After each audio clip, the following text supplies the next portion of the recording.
निर्माण एकेडमी में मैं शेखर मिश्रा आज एक बार आपका फिर से बहुत बहुत स्वागत करता हूं। दोस्तों मैं आज आपके लिए बहुत ही महत्वपूर्ण वीडियो लेके आया हूं जिसमें जीके के महत्वपूर्ण प्रश्न हैं और ये आपकी आरआरबी, एनटीपीसी, एसएससी और यूपीपी और तमाम जो प्रतियोगी परीक्षाएं हैं उसमें पूछे जाते रहे प्रश्न हैं। तो इसलिए आप वीडियो को अंत तक देखिएगा और जो अभी तक जिन्होंने सब्सक्राइब नहीं किया है चैनल को वो सब्सक्राइब कर लीजिएगा और लाइक कर दीजिएगा वीडियो को और कमेंट ज़रूर किया करिए कि आपके कितने प्रश्न सही हुए हैं। अंतिम में आप हमको ये ज़रूर बताइएगा और साथ साथ इसको अधिक से अधिक शेयर करिएगा जिससे ज़्यादा से ज़्यादा स्टूडेंट्स इसका लाभ उठा सकें। चलिए देखेंगे हम आज का अपना इस वीडियो का पहला प्रश्न। तो आज का हमारा जो पहला प्रश्न है वो है कि भारत के राष्ट्रीय ध्वज की लंबाई और चौड़ाई का अनुपात कितना है। तो दोस्तों आपको यहाँ बताना है कि भारत का जो राष्ट्रीय ध्वज है, तिरंगा झंडा है, इसकी लंबाई और चौड़ाई का अनुपात कितना है। तो दोस्तों इस प्रश्न का जो सही उत्तर है वो है ऑप्शन बी और यानी 3:2। तो हमारे राष्ट्रीय ध्वज की जो लंबाई और चौड़ाई है उसका अनुपात है 3:2। तो ये आप ज़रूर जानते रहिएगा। चलिए चलेंगे हम अपने अगले प्रश्न की ओर। तो हमारा जो अगला प्रश्न है वो है भारत के राष्ट्रीय ध्वज के मध्य बने धर्म चक्र का रंग क्या है। जो भारत का राष्ट्रीय ध्वज है वो 3 कलर्स से मिलकर बना है, आप सभी जानते हैं। तो उसमें बीच में एक धर्म चक्र है और उसका रंग क्या है। तो दोस्तों उसका रंग है गहरा नीला। कौन सा रंग है? गहरा नीला। तो गहरा नीले रंग का बीच में धर्म चक्र बना है जो कि अशोक स्तंभ सारनाथ से लिया गया है। तो आपको ये बता दें वो सब केसरिया और सफ़ेद और हरे रंग का हमारा जो तिरंगा झंडा है तो बीच में श्वेत रंग का जो पट्टी है उसके बीच में एक चक्र बना हुआ है और उस चक्र का रंग है गहरा नीला। तो ये आप ज़रूर जानते रहिएगा कि धर्म चक्र का रंग है गहरा नीला। तो चलिए चलेंगे अब अगले प्रश्न की ओर। हमारा जो अगला प्रश्न है वो है भारत के राष्ट्रीय ध्वज में बने अशोक चक्र में तीलियों की कितनी संख्या है। तो अभी मैंने आपको बताया कि बीच में अशोक का चक्र है जो कि कहाँ से लिया गया है? सारनाथ के अशोक स्तंभ से। तो इसमें तीलियों की जो संख्या है वो कितनी है अशोक चक्र में। तो तीलियों की संख्या कितनी है? 24 तीलियाँ हैं कुल इसमें अशोक के चक्र में और यही हमारे राष्ट्रीय ध्वज के मध्य में ये चक्र बना हुआ है जिसमें कुल 24 तीलियाँ हैं। चलिए चलते हैं हम अपने अगले प्रश्न की ओर। तो हमारा जो अगला प्रश्न है वो है स्वतंत्र भारत के राष्ट्रीय ध्वज का डिज़ाइन निम्नलिखित में से किसने तैयार किया था। तो जो हमारा राष्ट्रीय ध्वज है उसका डिज़ाइन किसने दिया है तो वो आपको बताना है। तो आप फटाफट से अपने उत्तर कमेंट बॉक्स में दीजिए। देखिए ये प्रश्न जो है पूछा गया है आरआरबी एनटीपीसी 2016 में। तो आपको बताना है। तो दोस्तों इसका सही जो उत्तर है वो है पिंगली वेंकैया। पिंगली वेंकैया के द्वारा ही हमारे राष्ट्रीय ध्वज का डिज़ाइन तैयार किया गया है जो वर्तमान में हमारा राष्ट्रीय ध्वज है जो कि 3 रंगों से मिलकर बना है, केसरिया, श्वेत और हरा रंग। और बीच में उसमें एक चक्र बना हुआ है अशोक चक्र जो कि सारनाथ से लिया गया है। और इस डिज़ाइन का निर्माण किसने किया है? पिंगली वेंकैया ने। चलिए चलते हैं अगले प्रश्न की ओर। तो जो हमारा अगला प्रश्न है दोस्तों वो आपके सामने है कि भारत का राष्ट्रीय गान यानी नेशनल एंथम है।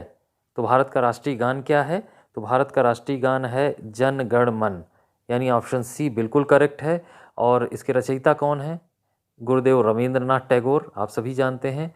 तो गुरुदेव रवींद्रनाथ टैगोर ने भारत के राष्ट्रगान की रचना की थी। और आपको बता दें कि जब 1971 में बांग्लादेश बना तो गुरुदेव रवींद्रनाथ टैगोर के द्वारा ही अमार सोनार बांग्ला नामक गीत जो लिखा गया था 1905 में वो बांग्लादेश का भी राष्ट्रगीत है। तो इनके द्वारा लिखा गया भारत का राष्ट्रगान है और बांग्लादेश का भी राष्ट्रगीत है। ये दोनों बातें आप जानते रहिएगा।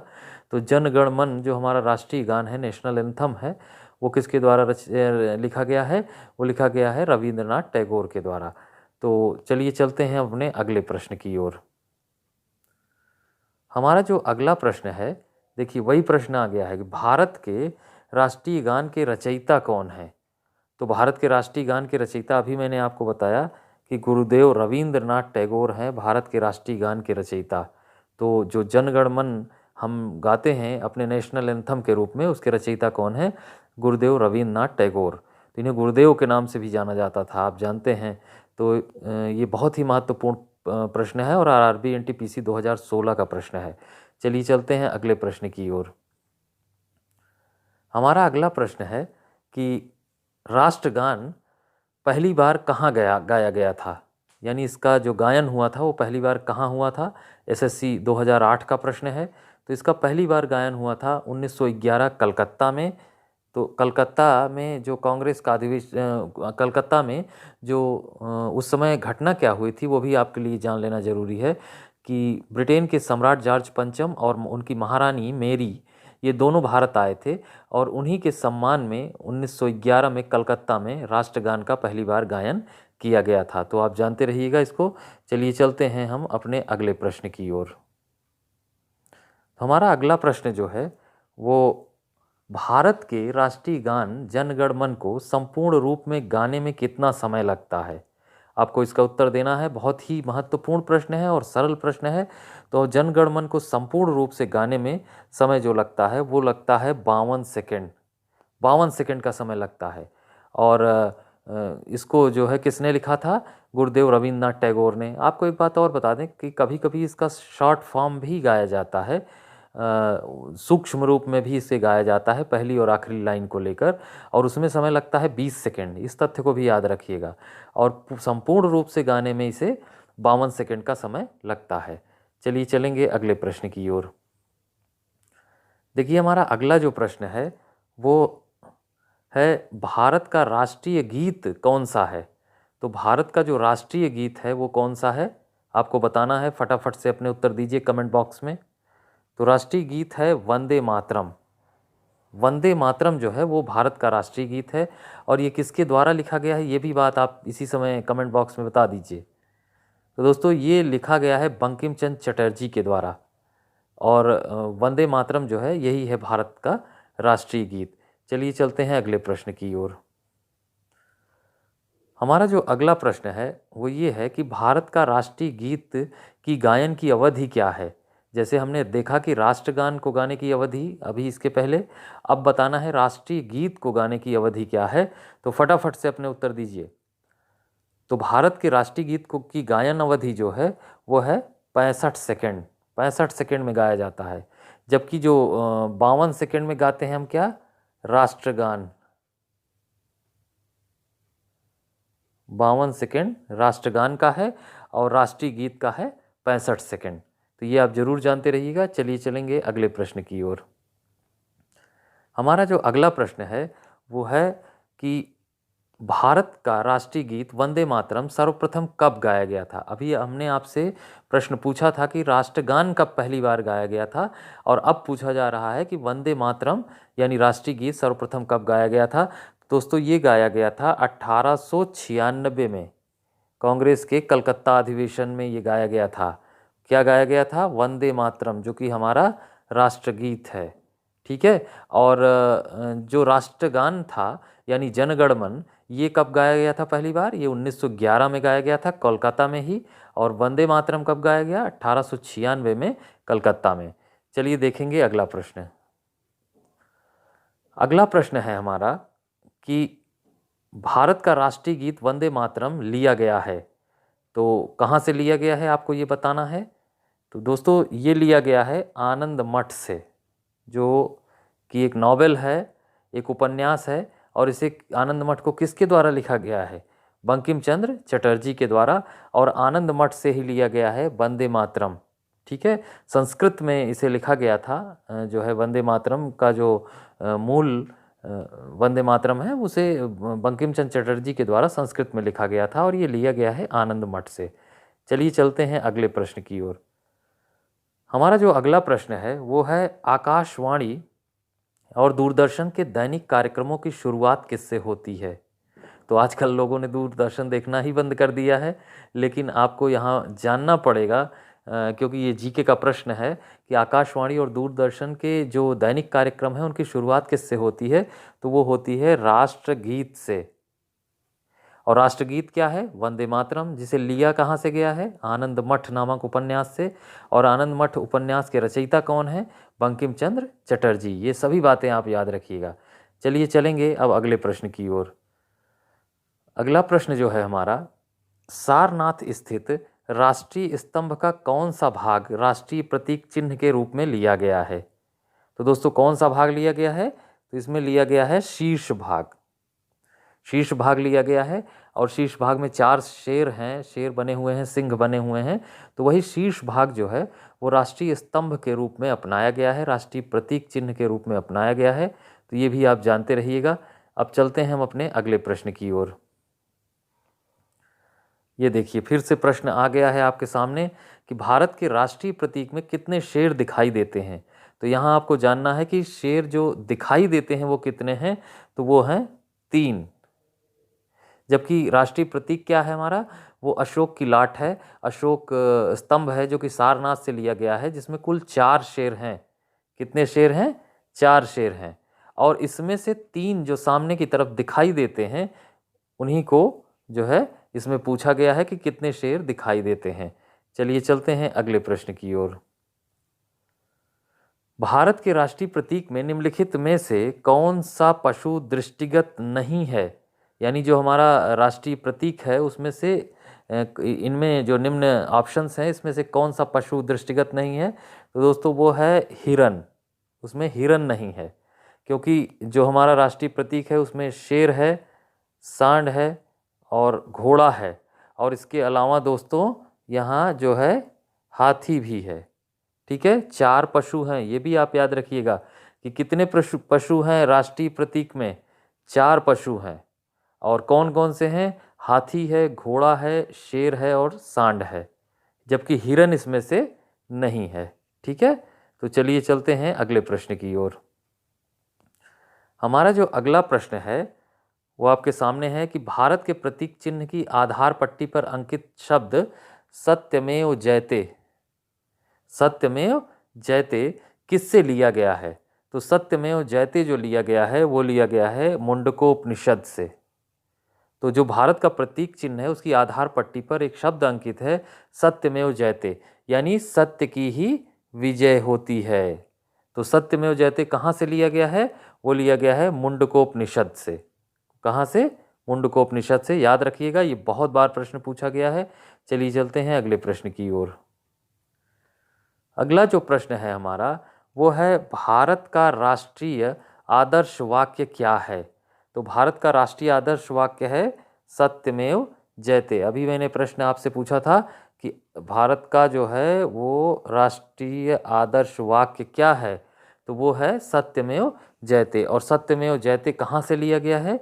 वो मुंडकोपनिषद से लिया गया है। देखिए ये आरआरबी एनटीपीसी 2016 में पूछा गया प्रश्न है, देख रहे हैं आप।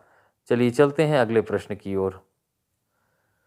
अगला जो प्रश्न है हमारा कि भारत का राष्ट्रीय पंचांग किस पर आधारित है? जो हमारा राष्ट्रीय पंचांग है वो किस पर आधारित है? तो वो आधारित है शक संवत पर। और शक संवत की शुरुआत कब हुई थी? ये हुई थी 78 ईस्वी में। शक संवत की शुरुआत हुई थी। कुषाण शासक कनिष्क ने जो है शक संवत की शुरुआत की थी, जबकि जो विक्रम संवत है वो है आपका 57 ईसा पूर्व का। ठीक है, इसलिए मैं बता रहा हूँ कि इन दोनों का अंतर भी पूछा जाता है। तो 78 और 57 को जब आप जोड़ देंगे तो कितना आ जाएगा? आ जाएगा 135 वर्ष। यानी शक संवत और विक्रम संवत में कितने वर्षों का अंतर है? 135 वर्षों का अंतर है। और राष्ट्रीय पंचांग किस संवत पर आधारित है? तो वो है शक संवत पर। चलिए चलते हैं अगले प्रश्न की ओर। तो जो हमारा अगला प्रश्न है वो है शक संवत का अंतिम माह कौन सा है? तो दोस्तों शक संवत का अंतिम माह है वो है फाल्गुन। ठीक है, जबकि अगर आपसे पूछा जाए कि प्रथम माह कौन सा है तो वो है प्रथम माह जो है वो है चैत्र। ठीक है, तो अंतिम माह कौन सा है? फाल्गुन। और प्रथम माह कौन सा है? चैत्र। तो शक संवत का अंतिम माह है फाल्गुन, याद रखिएगा। चलिए चलते हैं अगले प्रश्न की ओर। तो जो हमारा अगला प्रश्न है वो है अब कौन सा कैलेंडर दुनिया भर में सर्वमान्य है? बहुत ही इंपॉर्टेंट प्रश्न है दोस्तों कि कौन सा कैलेंडर दुनिया भर में सर्वमान्य है। वो है ग्रेगोरियन कैलेंडर। बहुत ही इम्पॉर्टेंट प्रश्न है। ग्रेगोरियन कैलेंडर जो है इसी को अब दुनिया भर में स्वीकार किया गया है। दुनिया भर के सभी देश जो हैं वो इसी को मानते हैं, ग्रेगोरियन कैलेंडर को। चलिए चलते हैं अगले प्रश्न की ओर। हमारे राष्ट्रीय कैलेंडर की पहली तिथि ग्रेगोरियन कैलेंडर की किस तिथि के अनुरूप है? तो हमारे राष्ट्रीय कैलेंडर की जो पहली तिथि है वो ग्रेगोरियन कैलेंडर की किस तिथि के अनुरूप है? वो अनुरूप है 22 मार्च 1957। ये तिथि आप याद रखिएगा, बहुत ही इंपॉर्टेंट है। आरआरबी में 2006 में और 2007 में लगातार पूछा गया है। 22 मार्च 1957 याद रखिएगा। चलिए चलते हैं अगले प्रश्न की ओर। अगला प्रश्न है, भारत का राष्ट्रीय पक्षी कौन सा है? बहुत ही इंपॉर्टेंट है और आप सभी को पता होगा, फटाफट से उत्तर दीजिए इसका कि भारत का राष्ट्रीय पक्षी कौन है। तो भारत का राष्ट्रीय पक्षी है मोर। याद रखिएगा इसे, मोर जो है वो भारत का राष्ट्रीय पक्षी है। ठीक है, चलिए चलते हैं अगले प्रश्न की ओर। अगला प्रश्न है, भारत का राष्ट्रीय पशु कौन है? तो भारत का राष्ट्रीय पशु कौन है? वो है बाघ। बाघ, जिसका जो है बायोलॉजिकल नेम क्या है? पैंथाला टाइग्रिस। ठीक है, पैंथाला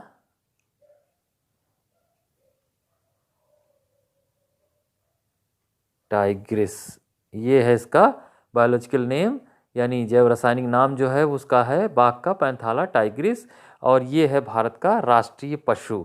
ध्यान रखिएगा। चलिए चलते हैं अगले प्रश्न की ओर, और यही आज का आपका अंतिम प्रश्न है। तो दोस्तों, आज का जो अंतिम ये प्रश्न है, बाघ से पूर्व भारत का राष्ट्रीय पशु क्या था? यानी बाघ से पूर्व भारत का राष्ट्रीय पशु क्या था? तो वो था सिंह। सिंह जो है वो भारत का राष्ट्रीय पशु था बाघ से पूर्व। तो दोस्तों, इसी के साथ ये वीडियो हमारा जो है वो यहीं समाप्त होता है। आशा करता हूँ कि आपको पसंद आया होगा और आपकी ये परीक्षाओं में ज़रूर काम आएगा। तो अगर पसंद आया हो तो लाइक कर दीजिएगा, कमेंट करिएगा, दोस्तों के साथ शेयर ज़रूर करिए, जिससे अधिक से अधिक लोग इसका लाभ उठा सकें और ये जो हमारा चैनल है ये भी ग्रो कर सके, आगे बढ़ सके। तो आपके सहयोग की अपेक्षा है, और इसी के साथ यहीं समाप्त होगा ये वीडियो। धन्यवाद साथियों।